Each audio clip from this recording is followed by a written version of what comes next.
If you're a heat and air conditioning technician, why do you need 7 different ways for you to say no? And why does it matter? This is a fantastic question.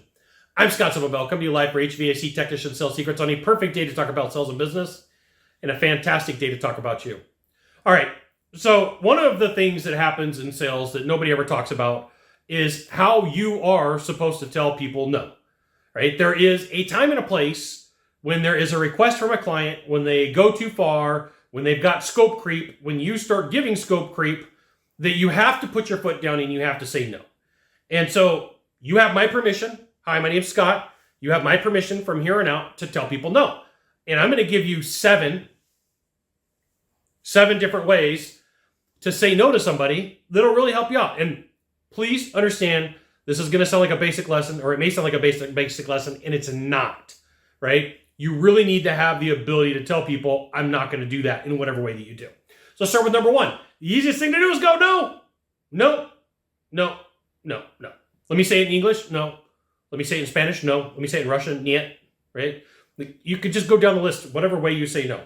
And it's okay to tell somebody no. You read the book, Jim Camp, Start With No. Probably one of the best books I've ever read. Read it 30 times.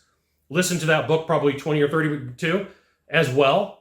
It's perfectly fine to tell somebody no. Number 2, I'm sorry, I'm not interested. Right? I remember there were times where people would ask me to do side work, and I would have to go, no, I'm sorry, I'm not interested.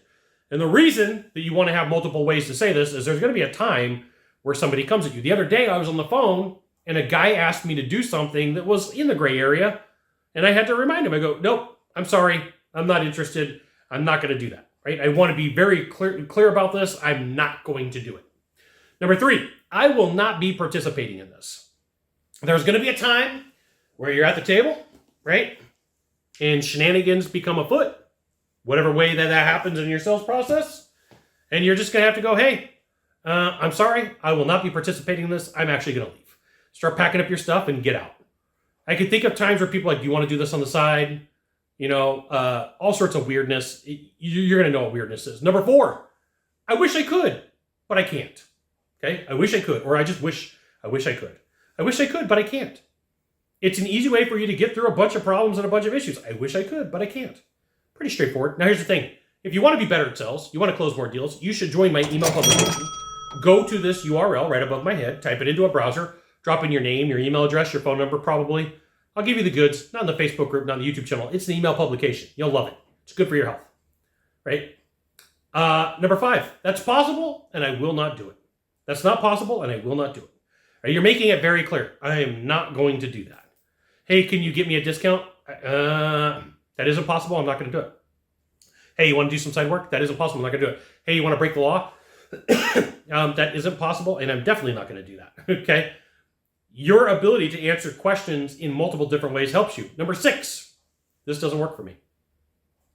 Just straight up, this doesn't work for me. Okay? There's going to be times where you are pressured in the office. There's going to be times where you're pressured from other people around you. There's going to be times where you're pressured from professionals. There's going to be times where you're pressured from scoundrels. And you have to tell them, I'm sorry, this doesn't work for me. Number 7. Number 7. This isn't something I'll do for you. Number 7. This isn't something I'm going to do for you. I promise that in the next 2 weeks, you are going to be on an appointment. You are going to be on a sales call. You will be meeting with Mr. Smith, Mr. Jones, Mrs. Jones, and you are asked to do something that is completely against what you believe in, completely against the rules, completely against the law, and then you're going to remember, I watched this video from Scott Silverberg, and he gave me 7 ways to say no. I'm just going to pick one of them right now and say, no, I'm not willing to do that. I can't do it. I won't do it. It's not going to happen. You got 1 of 3 things to do from here. Just 1 of 3. Find the subscribe button. Click on it, and every time I send out a video, you'll get an update. 2, hit follow. 3, you know what you got to do. Share this video with a friend. We'll see you soon. Thanks for watching.